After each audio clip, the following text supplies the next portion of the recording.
Bonjour tout le monde, je m'appelle Rémi, je travaille pour Projet Collectif et aujourd'hui je vais vous parler d'une des plateformes en commun qui s'appelle Praxis. Praxis, c'est une plateforme qui sert à découvrir et à mettre en commun des savoirs. C'est un peu comme une grande bibliothèque à laquelle tout le monde peut contribuer et ce de manière publique ou privée. Dans cette vidéo d'introduction, on va premièrement voir comment la plateforme est organisée afin que vous ayez un guide complet qui couvre la plupart des aspects de Praxis. Alors, on se lance! Premièrement, peu importe où on se trouve sur En commun, on peut toujours avoir accès à la page d'accueil de Praxis via le menu global. Donc nous voici sur cette page d'accueil qui est un bon endroit pour découvrir des contenus. Sur Praxis, l'information est organisée en carnet et en notes. Explorons un peu plus ces deux concepts. Commençons par les notes. Une note est une page d'information qui peut présenter différents types de contenus. Il existe 3 types de notes sur Praxis: les notes générales, les termes de lexique et les notes organisation. La note générale est le type de note le plus couramment utilisé et peut servir à documenter, par exemple, une synthèse d'article, le partage d'une ressource, une réflexion ou une analyse, la description d'une initiative, un retour d'expérience ou un apprentissage. Les possibilités sont presque infinies. Une note peut être mise en page et liée avec d'autres notes et peut inclure Des photos, des clips audio et des vidéos. Le second type de note est le terme de lexique. Sur Praxis, on a un outil qui s'appelle le lexique. Le lexique, c'est comme un grand dictionnaire collaboratif. N'importe qui a un compte sur En commun peut créer un nouveau terme de lexique ou ajouter une définition à un terme existant. Par exemple, le terme accessibilité a présentement 4 définitions qui ont toutes été rédigées par des personnes différentes et je pourrais lui en ajouter une 5e si je le souhaite. L'utilité du lexique, c'est de pouvoir réunir en un seul et même endroit tous ces termes et leurs définitions, puis de pouvoir les lier directement dans les notes qu'on rédige.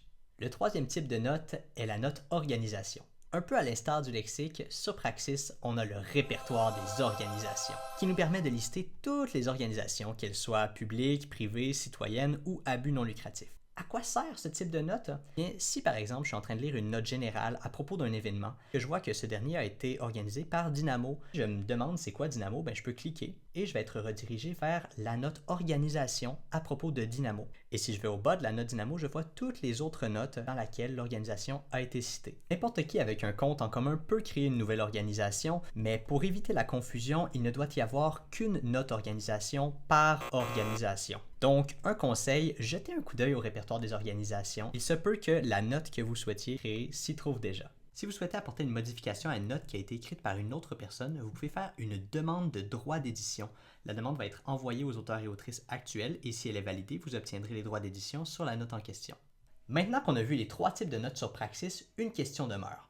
Comment est-ce qu'on organise toutes ces notes pour qu'elles ne se retrouvent pas éparpillées partout dans Praxis? Avec un carnet! Oui, avec un carnet. Donc, un carnet, c'est un regroupement de notes qui, comme dans l'expression « carnet de notes ». Oui, comme dans un carnet de notes. Donc, un carnet, c'est un regroupement de notes qui permet de présenter les notes de plusieurs manières. On a des carnets sous forme de liste, sous forme de grille et sous forme de carte.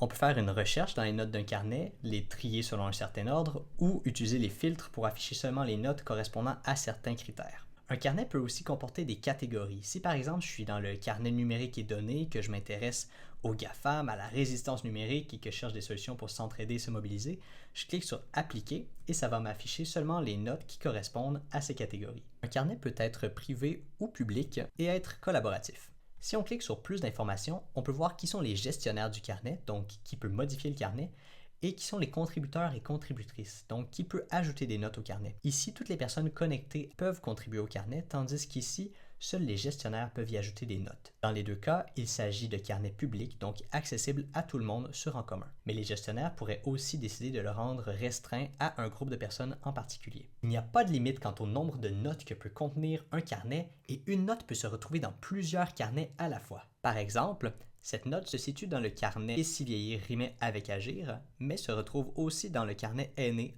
Lorsqu'on descend tout au bas d'une note, on peut voir tous les carnets dans lesquels elle se retrouve.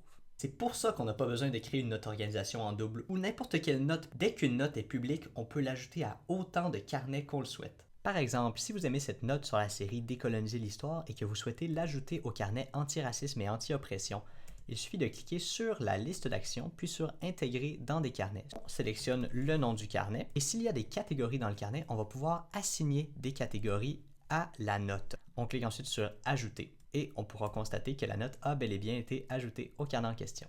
À partir de votre menu personnel, vous pouvez accéder aux carnets et aux notes auxquelles vous avez contribué. Rassurez-vous, ce n'est pas moi qui ai créé personnellement 33 carnets et 446 notes. Sur notre profil Praxis, ce qui s'affiche, ce sont les carnets desquels je suis gestionnaire ou co-gestionnaire, ainsi que les notes desquelles je suis auteur ou co-auteur. Par exemple, la note Invitation en commun 101, ça a été rédigé par ma collègue Samantha, mais comme elle m'a ajouté comme co-auteur, alors ça s'affiche sur mon profil.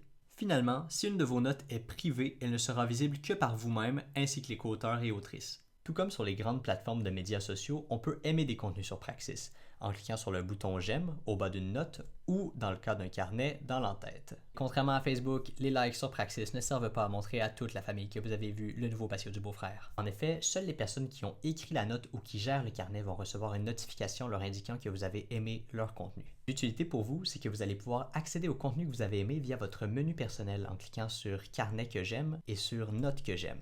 Peu importe où vous êtes sur Praxis, vous pouvez toujours utiliser le bouton Créer pour créer un nouveau carnet, une note générale, une organisation ou un terme de lexique. On verra comment créer tout ça dans une prochaine vidéo. Aujourd'hui, on a découvert les différentes fonctionnalités de Praxis. Je sais que ça peut paraître beaucoup d'informations au début, mais ne vous inquiétez pas, la plateforme est plutôt intuitive à l'usage. Dans le doute, n'hésitez pas à revisionner des segments de cette vidéo ou à nous écrire au info@encommun.io et il nous fera plaisir de vous aider. Alors on se dit à la prochaine!